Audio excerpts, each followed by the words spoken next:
I watched a glitch in the Matrix last night. I sat at a table with a devout leftist and a New Age right-winger, and I watched them argue about the smoke rising over Iran.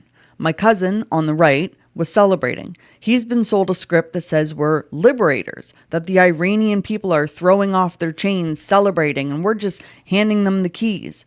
My mom, on the left, called it for what it is, propaganda. She doesn't trust the Trump narrative, and rightfully so. She sees the carpet bombing for the tragedy it is. And for a second I thought, oh my gosh, she gets it. She sees the racket. But then I remembered 2022. I remembered Ukraine, and I remembered the hysteria and emotion she had for that. And I realized that the same person who can spot a manufactured war in the Middle East will buy every single democracy trope handed to them when the target is Russia. We don't have principles, we have geographic moral switches. The left doesn't actually oppose war, they just require a specific aesthetic. They'll march in the streets against a Trump war because it looks like imperialism, but they'll post a blue and yellow flag on their profile and demand billions in missiles if a marketing firm tells them it's anti-fascist. They don't hate the military-industrial complex, they just hate it when it's wearing a red tie.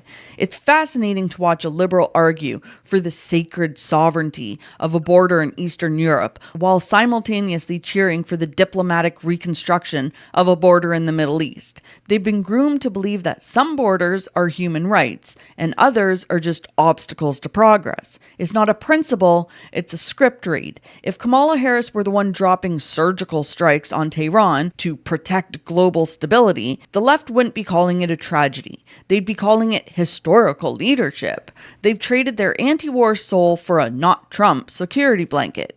They'll support a draft as long as the recruiter uses the right pronouns. This is the bipolar war machine. It's a system that creates two different boogeymen for two different audiences to ensure that the Pentagon never loses a vote. Think about it. The left's boogeyman is Russia. The right's boogeyman is the Islamic radical.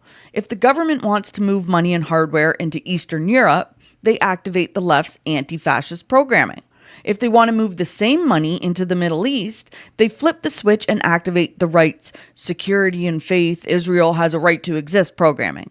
The location changes, the boogeyman changes, but the result is a constant. More debt, more sons in the dirt, and more zeros in the offshore accounts of the defense contractors. We act like the reasons for war are the point. They aren't. The reasons are just the marketing package. While the House quarrels over Operation Epic Fury over here, they've already slipped through $50 billion in funding for Eastern Europe and other pet projects without anyone noticing. It's a geographic moral trap. Essentially, they've used the chaos of one war zone to slide through the funding for another. It doesn't matter if you're saving democracy or saving an ally. The script, the hardware, and the ledger are all the same. We will never get an honest answer as to why a war exists while that war is still profitable. War is the most successful industry on the planet because it's the only one where the customer, the taxpayer, is forced to pay for a product they hope will never be used, and then pays again to replace it when it is. It's the ultimate case in obsolescence. The reality? War is a liquidation event. It's a way to move public wealth into private hands while the population is too hysterical to check the receipts. While you're busy guarding a border 6,000 miles away, the very fortress you claim to protect is liquidating your own home. They have you focused on the rubble of the Middle East so you won't notice that your own country is being turned to dust and sold to the highest bidder. Stop looking at the location. Stop looking at the boogeyman. Look at the contract. If your anti-war stance depends on who is in the White House or which border is being crossed, you don't have a stance. You have a subscription.